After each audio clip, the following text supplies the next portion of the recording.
Hare Krishna, Radhe Radhe. Welcome to my channel Laddu Gopal ji की सेवा ज्ञान भक्ति। कैसे हैं आप सब लोग? आशा रखती हूँ अच्छे होंगे। तो आज के इस वीडियो में हम जानने वाले हैं आंवला की एकादशी के बारे में, कैसे मनाई जाती है, मुहूर्त क्या है।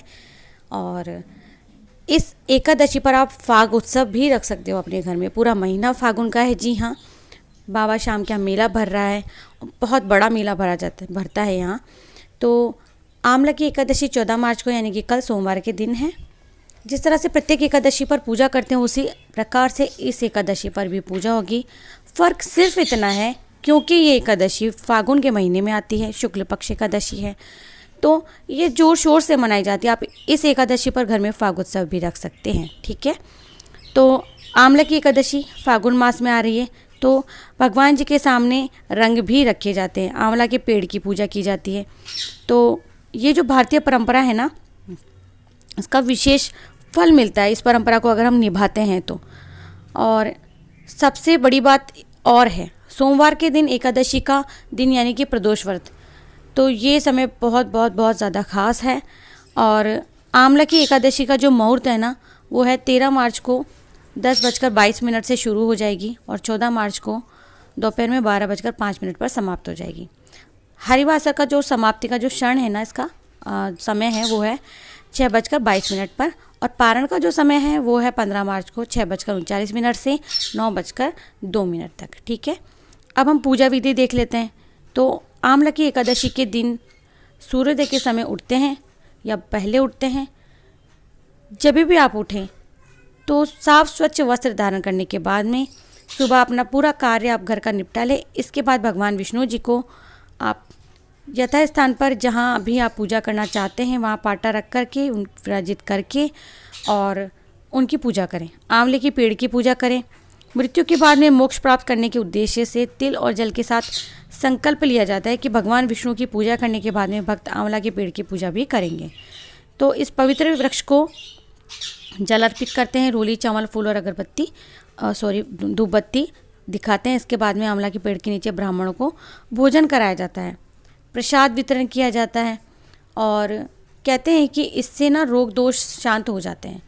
तो ये जो आंवला की एकादशी है, इसका महत्व देखिए कि एक तो एकादशी को संपूर्ण भारतवर्ष में प्रत्येक व्यक्ति करता है, नहीं भी करता है तो पूजा तो करते हैं, व्रत अगर नहीं करते हैं तो। और जो उत्तरी क्षेत्र में ना, वहाँ पे तो बहुत अधिक माना जाता है। तो राजस्थान के मेवाड़ शहर में गुगोकुंड जो महासत्या है, वहाँ पर एक छोटा सा मेला भरता है। उड़ीसा राज्य में इस एकादशी को, ये जो मेला है ना, तो सर्वासम्मत एकादशी के रूप में कहते हैं। तो भगवान जगन्नाथ और भगवान विष्णु के मंदिरों में भव्य उत्सव मनाया जाता है दिन। ऐसा भी माना जाता है कि जो एकादशी है ना, और इस एकादशी को करने वाले व्यक्ति के सभी पाप जो होते हैं वो नष्ट हो जाते हैं। और काशी में भी ये जो पर्व है ना, वो रंग भरी एकादशी के रूप में मनाते हैं और संपूर्ण काशी पूरी रंगों से नहाई हुई होती है। जी हाँ, हमारे भोले बाबा, पूरी ये जो काशी नगरी है हमारे भोले बाबा की नगरी, और वहाँ पूरे जोर शोर से ये त्यौहार मनाया जाता है। तो देखिए, ये जो रंग भरी एकादशी है, भगवान शिव की नगरी जो काशी है, वहाँ अगर कोई भी दर्शन करके आया है तो उन्हें तो पता ही है कि वहाँ किस तरह से रंग गुलाल से होली खेलते हैं और बड़ा महत्व होता है। तो बाबा विश्वनाथ का वहाँ पर विशेष श्रृंगार होता है, उन्हें दूल्हे के रूप में सजाया जाता है। और विश्वनाथ जी के साथ में माता गौरी जो है ना, उनके साथ उनका गौना कराया जाता है। तो ये जो रंग भरी एकादशी है, भगवान शिव माता गौरा का जो विवाह है, पहली बार इस दिन वो उनको काशी लेकर के आए थे। और इस उपलक्ष्य में भोले बाबा जो हैं, उनके गणों ने रंग गुलाल उड़ाते हुए खूब सारी खुशियाँ मनाई थी। तब से हर वर्ष रंग भरी एकादशी को काशी में बाबा विश्वनाथ जो रंग गुलाल से होली खेलते हैं और उनसे गौना कराया गया था और वहाँ पर भी गौना कराया जाता है। तो इस दिन बाबा विश्वनाथ, माँ पार्वती, ऐसे कहते हैं कि साथ में नगर भ्रमण करते हैं। पूरा नगर लाल गुलाल से एकदम महक जाता है, पूरा सरोबार हो जाता है। तो है ना कितनी विशेष ये। और आपको पता है पुष्य नक्षत्र भी है रात्रि 10:08 पर। पूजा विधि मैंने बता ही दी है वैसे तो, कि पूजा विधि क्या है कि रंग भरी एकादशी के दिन आपको जैसे अपना काम निपटा लें, घर में आप कि यहाँ भगवान शिव और माता पार्वती की अगर आपके यहाँ प्रतिमा है तो आप उन्हें स्थापित करें, उनकी पूजा भी करें। भगवान विष्णु हैं तो उनकी पूजा भी करें, कृष्ण भगवान राधा जी हैं तो उनकी पूजा भी करें आप। अब भगवान जो शिव है और माता गौरी हैं, उनका पुष्पों से श्रृंगार करें। गंध, अक्षत, धूप, अबीर, गुलाल, चंदन और बेलपत्र से श्रृंगार करें। पूजा करें। पूजा के समय माता गौरी को श्रृंगार की जो सामग्री है वो ज़रूर से अर्पित करें। रंग गुलाल अर्पित करें, घी का दीपक प्रज्वलित करें और कपूर से आरती करें। तो ओम होम जुम सै मंत्र की आप कम से कम 11 माला अवश्य करें। अब शिव पार्वती, श्री हरि विष्णु जी, आप इनके मंत्र, स्त्रोत और चालीसा का पाठ कर सकते हो। रंग भरी एकादशी यानी कि आंवला की एकादशी, आप एकादशी का पाठ ज़रूर से पढ़ें या सुने। दूसरों को भी अगर आप सुनाते हैं तो इसका विशेष फल प्राप्त होता है। रंग भरी एकादशी के दिन उपवास रखा जाता है। उपवास रखकर आप एक समय फलाहार भी कर सकते हैं। ठीक है, तो इस एकादशी की रात में विष्णु जी के समक्ष 9 बत्तियों का दीपक जलाया जाता है और एक बड़ा दिया अलग से प्रज्वलित किया जाता है जो रात भर जलता रहे। इससे शिव जी के साथ जो श्री विष्णु, माँ लक्ष्मी हैं, उनका विशेष आशीर्वाद हमें प्राप्त होता है। तो यह ऐसा कहा जाता है। तो जो माता गौरी को श्रृंगार अर्पित करता है, कहा जाता है कि उसको विशेष आशीर्वाद प्राप्त होता है, जीवन खुशहाल बनता है और माता पार्वती और शिव जी की अति कृपा उसे प्राप्त होती है। अच्छा, जो इसकी कथाएं है ना, आप इसकी कथा बुक में से पढ़ सकते हो। जिसके पास एकादशी के महात्म्य की बुक है, आप उसमें से महात्म्य सुन सकते हो, पढ़ सकते हो, देख सकते हो और दूसरों को भी सुना सकते हो। तो मम्मी के यहाँ तो आप देख ही रहे हैं कि फागोत्सव हो गया है। ज़्यादा बड़ा ना होकर के आप घर में छोटा सा भी रख सकते हैं और एकादशी पर घर में भजन कीर्तन का आयोजन आप ज़रूर से करें।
जब आप आंवला के पेड़ की पूजा करेंगे ना, वहाँ आपको क्या करना है, एक चौकी स्थापित करनी है। ऐसी पूजा नहीं करनी है। भगवान अगर परशुराम की आप पूजा करते हैं तो उनकी तस्वीर स्थापित कर सकते हैं, और अगर नहीं करते हैं तो आप गणेश जी की पूजा तो सर्वप्रथम होती है, सभी जानते हैं। तो आप जो सुपारी होती है उस पर मौली लपेट करके उन्हें गणेश जी का रूप मान करके उसकी पूजा भी कर सकते हैं। भगवान परशुराम श्री हरि विष्णु जी की ही अवतार है, अलग नहीं है, उनकी भी पूजा करें। तो हाथ में जल फूल अक्षत लेकर सबसे पहले तो संकल्प करें, इसके बाद में आप पंचामृत से उन्हें अभिषेक करवाएं, यानी कि स्नान करवाएं। फिर पीले फूल या फल जो भी हैं, केले, अमरूद, आपने कुछ भी रखा है, तुलसी के पत्ते, अक्षत, फूल, दीप जो है, गंध है, चंदन है, हल्दी है, पान सुपारी है या आंवला आपने आदि जो भी लिया है पूजा के लिए, उन सब से आप विधि पूर्वक पूजा करें। भगवान के नाम का मंत्र जाप करें और इसके बाद में उनकी आरती करें। आरती के बाद में प्रसाद वितरित करें, स्वयं भी ग्रहण करें। और कहते हैं कि आज के दिन आंवला खाने का विधान होता है, तो वो ज़रूर से खाएं। इसके बाद में फल की महत्वता है, तो ये जो आंवला का फल है इसे विशेष रूप से ग्रहण करना चाहिए। आशा करती हूँ कि आपको वीडियो पसंद आएगा। पसंद आते तो please like, share and subscribe. जय श्री कृष्णा, जय श्री राधे।